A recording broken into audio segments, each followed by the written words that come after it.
tolongin aku nggak bisa naik, kakiku ada yang narik. Apa yang ditengok sama Hesti di dalam sungai itu? Karena tiba-tiba muncul tangan dari dalam kuburan di dasar sungai, dan tangan itu kelihatan sekali kalau penuh dengan luka sayat. Terus tangan itu tiba-tiba mencengkeram.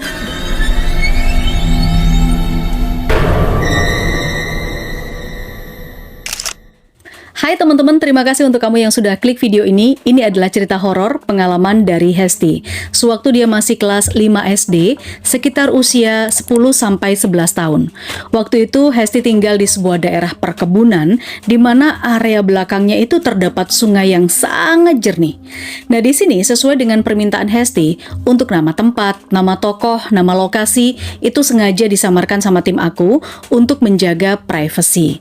Tapi nantinya di belakang-belakang nih kalian bakal tahu kenapa Hesti tidak mau mengungkap nama daerahnya ini apa.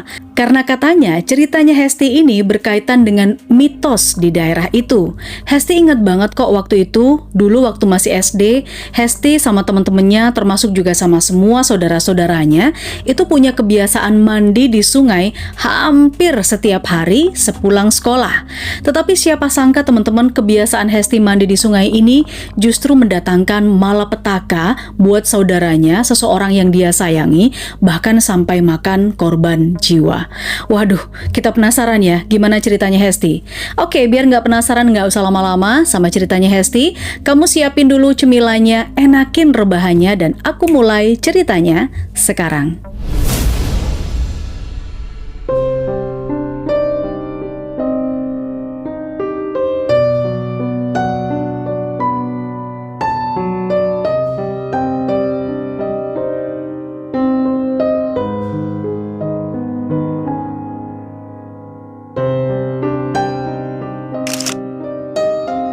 Ya, jadi ceritanya teman-teman, kebiasaan mandi di sungai itu dilakukan sama Hesti hampir setiap hari ya.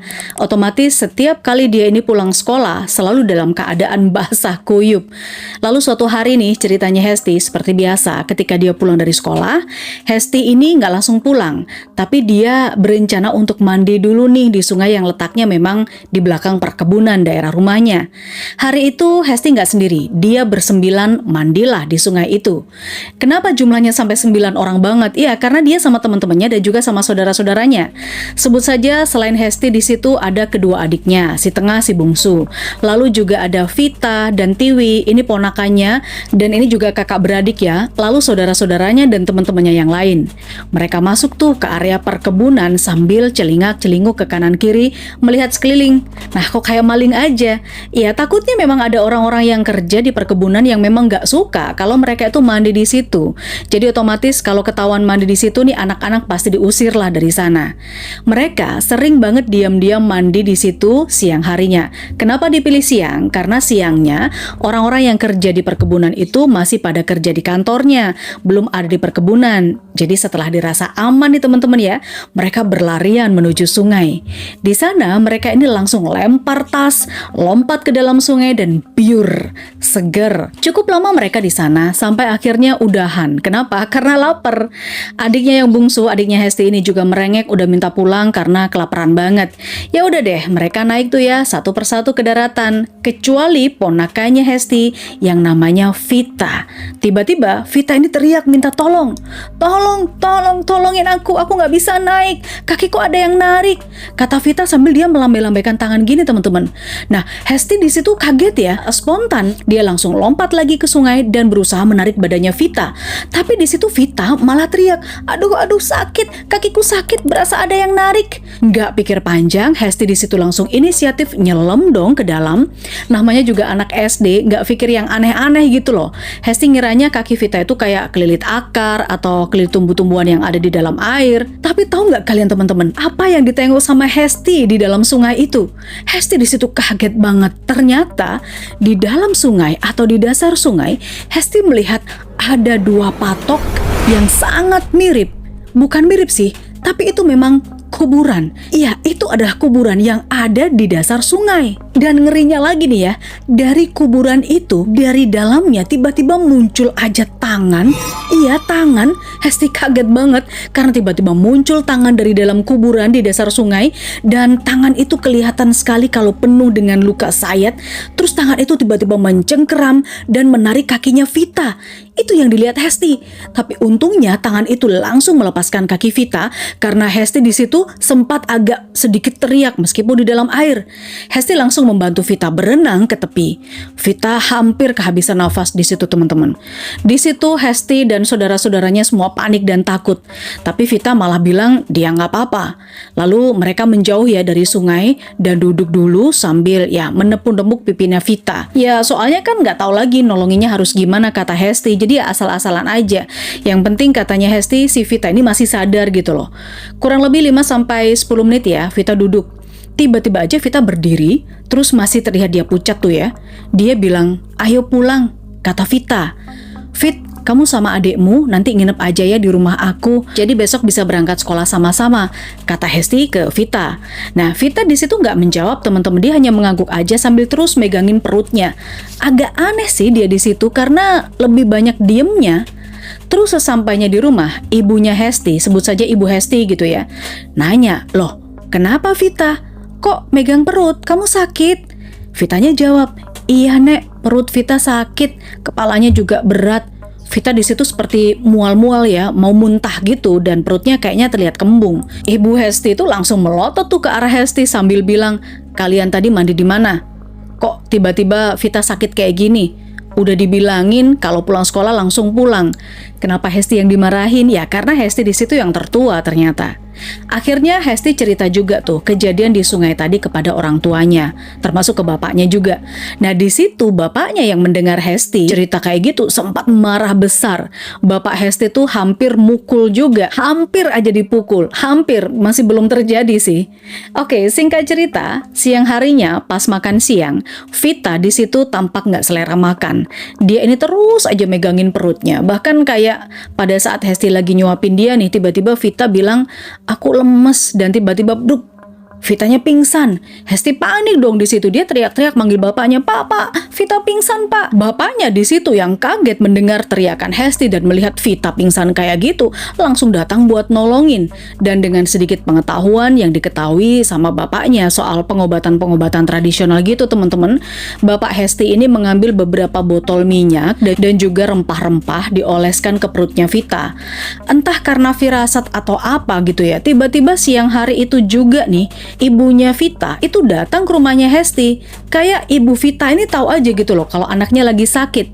Langsung tuh ibunya Vita ngasih obat ke Vita. Kayak memang Vita ini udah punya penyakit itu. Sepertinya sih asam lambung ya. Dia langsung bilang ke Hesti, "Minta tolong bawakan air putih ya Hes buat Vita minum obat. Ini biasanya Vita kayak gini kalau dia telat makan, asam lambungnya naik," kata ibu Vita ke Hesti. Hesti sangat takut dan nyesel juga sih kenapa dia tadi ngajak Vita mandi di sungai. Kejadian tadi itu kan memang serem banget ya, apalagi sampai membuat kondisinya Vita kayak gini. Karena khawatir dengan keadaan Vita yang tidak juga membaik selama beberapa menit, bapaknya Hesti itu langsung berinisiatif untuk membawa Vita ke klinik. Lalu gimana hasilnya? Tunggu, aku mau minum dulu. Oke teman-teman, bapaknya Hesti itu baru pulang dari klinik di malam harinya. Lama banget juga ya, dari siang di klinik baru selesai malamnya. Hesti di situ langsung nanya, "Pak, kok lama? Vita gimana?" tanya Hesti. Bapaknya bilang kalau kondisi Vita itu udah membaik. Udah, kamu gak usah khawatir, Vita udah baik-baik aja. Tapi emang harus istirahat dulu. Besok belum bisa masuk sekolah. Singkat cerita, langsung ke pagi harinya. Hesti sama kedua adiknya itu berangkat ke sekolah sama-sama. Terus sesampainya di sekolah, mereka itu tidak melihat Tiwi. Tiwi ini adiknya Vita ya. Padahal yang izin kan cuman Vita, yang sakit kan cuman Vita. Kenapa Tiwi nggak masuk juga? Tanya Hesti dalam hati. Nah, yang bikin sedih lagi nih teman-teman, saat jam pelajaran, wali kelas tiba-tiba masuk dan memberikan kabar duka. Kalau Vita menghembuskan nafas terakhir Pagi tadi jam 5. Seluruh badan Hesti di situ langsung lemes.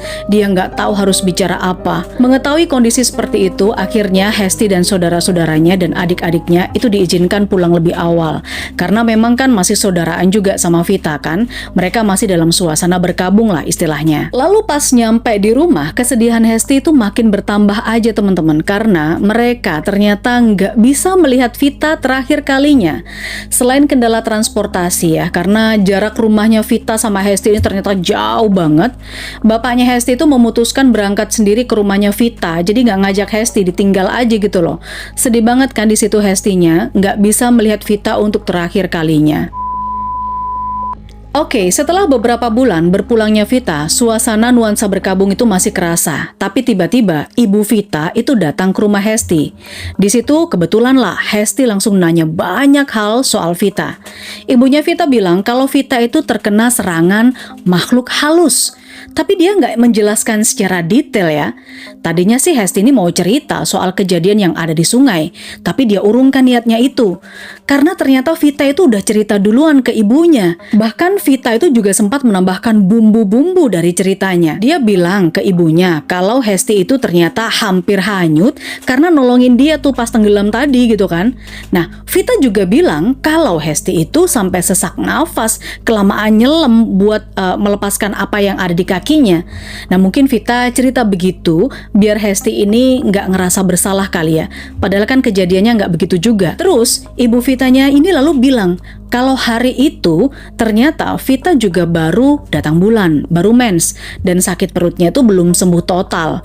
Selain itu penyebab lainnya karena Vita ternyata sempat nggak sadar juga nih. Beberapa detik di sungai sewaktu Hesti udah nyelam waktu ditolongin, itu ternyata dia sempat hilang gitu, sempat blank. Jadi otomatis banyak air yang masuk ke mulutnya yang menyebabkan Vita ini sesak nafas, terus perutnya kembung. Cerita tambahan dari ibunya Vita, katanya beberapa hari sebelum Vita sakit nih ya, sewaktu pulang sekolah, waktu nggak bareng sama Hesti, ternyata Vita sama adiknya itu kena hujan panas di jalan. Hujan panas itu kalau di daerah mereka cuacanya itu hujan, tapi panas juga, ada matahari, gimana ya, nggak bisa menceritakan, tetapi mungkin kalian nangkep ya ceritaku kayak gitu. Jadi kondisinya hujan, tapi juga ada panas. Terus kemungkinan besar Vita sakit itu juga karena hantu hujan panas itu tadi, atau hantu jaring. Kalau di daerah mereka itu katanya nih ya, hantu itu dijuluki sebagai hantu ngasu. Artinya hantu berburu. Ya, karena setelah kena hujan panas itu, tiba-tiba badan Vita juga sangat panas malam harinya. Terus di badannya itu ada biru-biru gitu loh, terutama di bagian bawah rusuk sebelah kanan. Nah, menurut mitosnya nih teman-teman, kalau kena hujan panas di sana, itu sama dengan ditandai dan harus memberikan tanda seperti tolak bala juga, yaitu harus nyelipin ilalang atau rumput di telinga. Kalau enggak, tuh bakal ditombak atau diincer sama hantu hujan panas. Nah, kebetulan waktu itu memang Vita dan adiknya ini tidak menggunakan semacam tolak bala itu. FYI, hantu hujan panas ini katanya memang berburu di saat hujan tapi cuacanya panas. Ntar kalian browsing sendiri aja deh tentang hantu jaring atau hantu hujan panas biar lebih paham ya. Atau kalian tinggal di daerah yang punya mitos seperti itu tentang hantu jaring atau hantu hujan panas. Kalian bisa tulis di kolom komentar dan cerita juga.